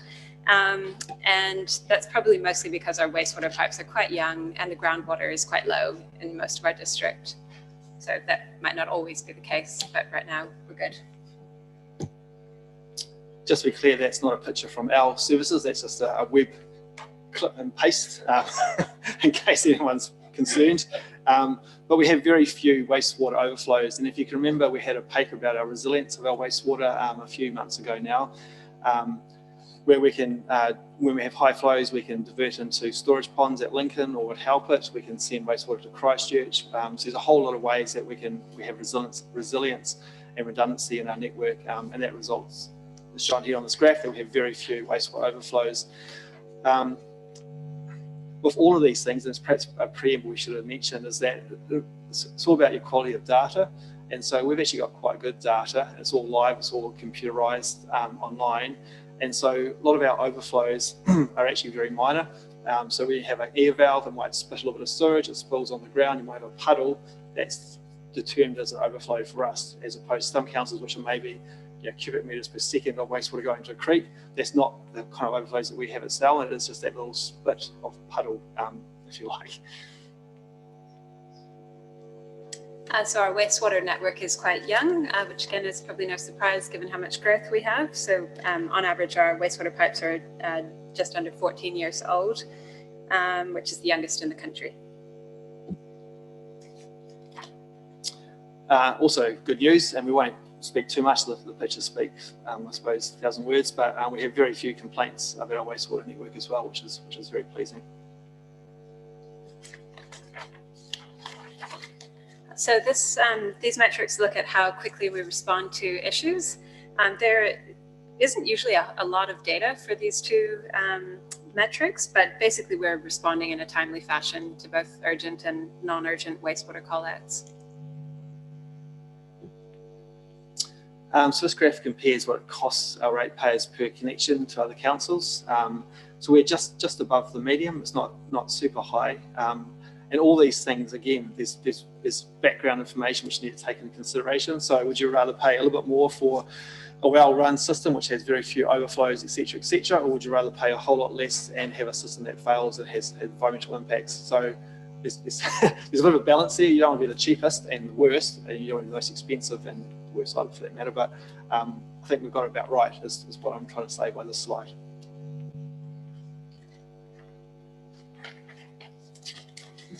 So again, our water network is very young, a little bit older than our wastewater network, which is probably not a surprise given that we've expanded our water services typically faster than we've expanded our wastewater networks. So again, we're among the youngest water supply pipes in the country. We also have one of the highest water uses in the country, which we're working on. And if you remember the long-term plan just being, we decided to increase the volumetric charge at a faster rate to our base charge. And one of the benefits of that is that it sort of focuses the mind on do you really need to have that sprinkler running 24 hours a day? Does it really need to water the footpath and the road as well as your grass verge? So we're hoping that we'll get some better results as time goes on, but yeah, we are one of the largest water users. And some of it's expected. We've got very dry climate, free draining soils, particularly in Rolleston, so it's geographic as well. So in terms of reliability, our water services are fairly good. We do have slightly more than the median number of interruptions to supply, and that might reflect the fact that we do have some surface water schemes. So the recent events affecting Springfield are a really good illustration of that. When you have surface water sources, you're a lot more vulnerable to storm events and disruptions from high turbidity. And I guess we are also working on that to make us more resilient against events like that in future.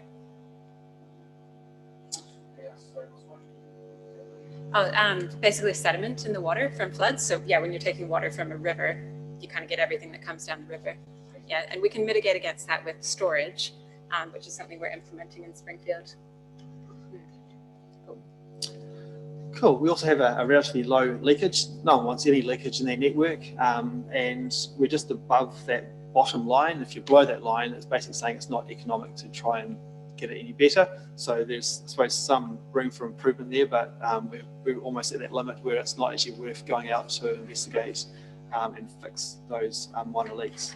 I'm not saying we're not going to, I'm saying it's economic. This comes with a balance in that.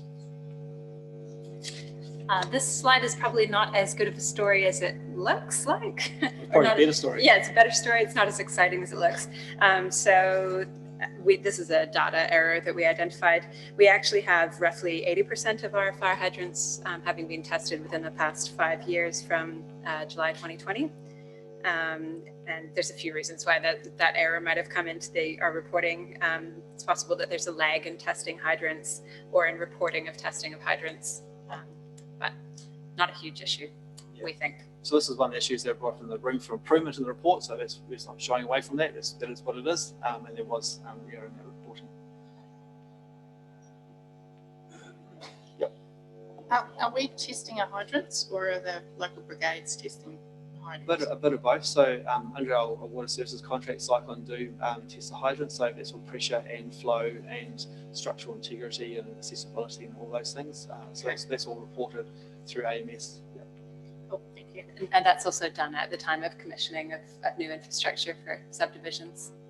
Yeah. So we do receive slightly more than the median number of water complaints. Need to look into that a bit more. It's only slightly over, but it's possibly because of our vast network and breakages. Anytime there's a reduction of water flow and one of our rural supplies, I think it's that sort of thing. Yeah, I could probably dive into that one a wee bit more if that's helpful. I guess I've had a look at quite a few of those complaints, and often it's not. It is restricted supplies where there's a range of issues both on the private side and the public side interrupting supply.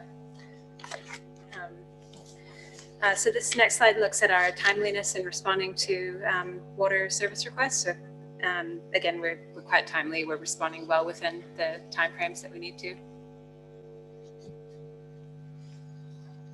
And our water is very affordable, which we always knew that. Our volumetric charge was one of the cheapest I think it's the cheapest in the country, if not one of the cheapest. But overall, our tidal rate, and this is based on 200 cubic meters per year, so it sort of helps balance things out because we do have higher use. But we're well below the median there, which is a good thing. So we've received more than the median number of stormwater complaints. This one, there's probably a lot more going on than you can tell from that one number. Stormwater complaints sort of might include flooding of roads, issues with culverts, flooding on private property. Yeah, maintenance of stormwater basins, all sorts of things. Yeah, there's a whole picture there. And our rate's very affordable. So compared to our neighbours, our rate is well below others. As legislation comes into being and we need to retrofit, upgrade treatment, I think our storm rate is going to increase as we have a high level of expectation Springfield has been used before as an illustration. Again, has never been a problem until you get a 1 in 200 year event, and then also there's work that needs to be done, which is understandable. So yeah, we are the cheapest, one of the cheapest, and I think that was going to maintain, but we do expect that rate to increase over time. And last but not least, and this was mentioned in the report as well, delivering of our CapEx. So it's quite an ambitious CapEx program that we're delivering, and we're sort of bouncing around that 50% wee bit. But the last year we have got a positive trend, I suppose, and this year is looking sort of similar sort of result. Number of reasons for that. And what I suppose what I was going to say is this is one measure about capital delivery. It would also be useful to see, if you don't have this information, but across the country, what is the CapEx that we actually spend compared to our population. I think we probably find it's quite high. There's a number of projects the number of projects we deliver is quite high, but there's probably some large ones which maybe skew that and get moved from one year to the other. And some of our budgets are also based on growth, and so we have our best allocation of time slots, but if something gets delayed, we'd like to make for some of our big capital projects for water and wastewater excuse me, over and above costs for subdivisions. So where a subdivision goes in, we may pay the over and above cost to increase the size of the pipe. So if a subdivision needs a 150 diameter water pipe, we may upsize that to 225. So a lot of that's dependent on timing of those developments to spend that money. That's pretty much us for that. So happy to take any questions or comments. Thank you for a good report, some interesting figures, some very comforting and some concern, I think is what we can say. Councillor Epi Harding, Councillor Artoni. Thank you, Jane. Yeah, it is a really good report, really informative, so thanks very much.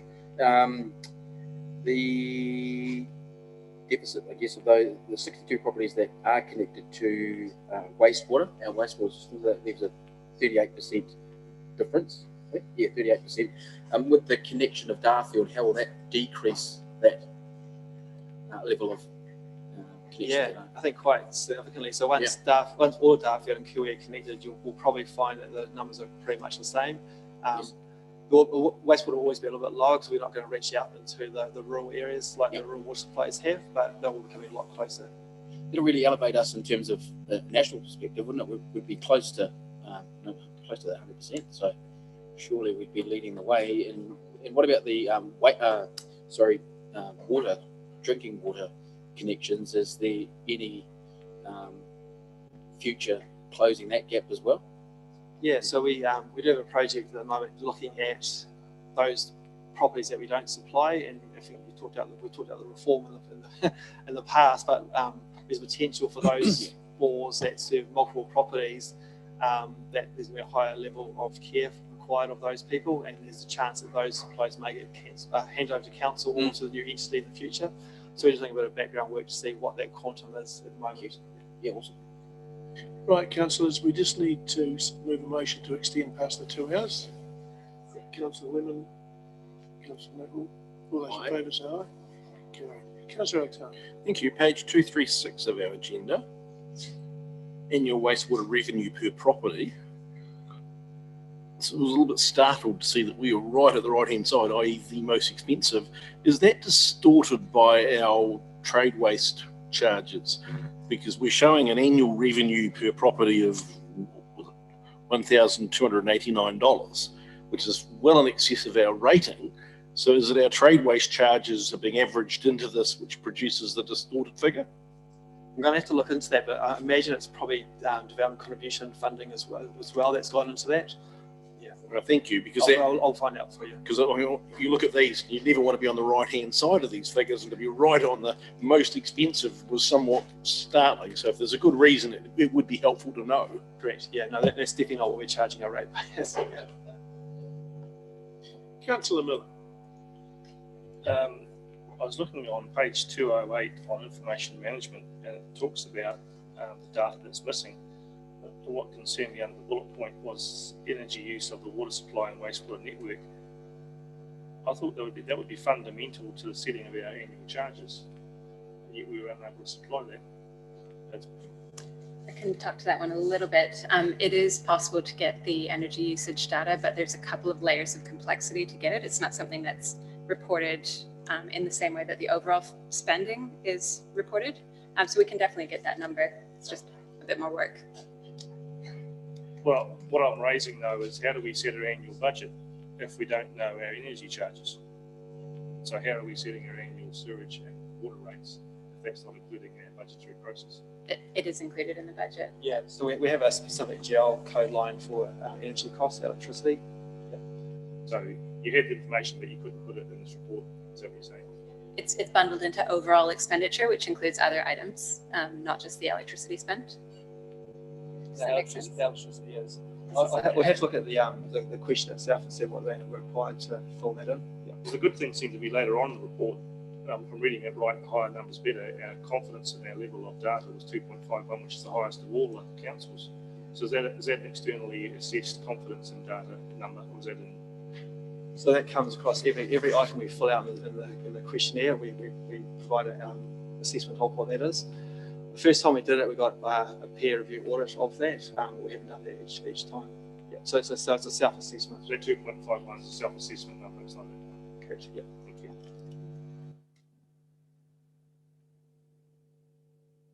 Okay, councillors, well, thank you for the report. I'm very interested to see that our overall usage is quite high.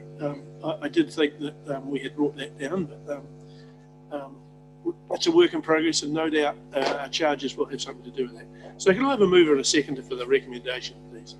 Councillor Alexander and Councillor McInnes. All those in favour say aye. Carried. Now we'd just like to move on to the register of documents signed and sealed. Moved Epihar, seconded Lemon. Miller, was it? Miller and Lemon. All those in favour say aye. Against? Carried. Now, councillors, I'd like somebody to move the resolution to exclude the public, and Councillor Epihar and McInnes. All those in favour say aye. Carried. Right, we're just going to break for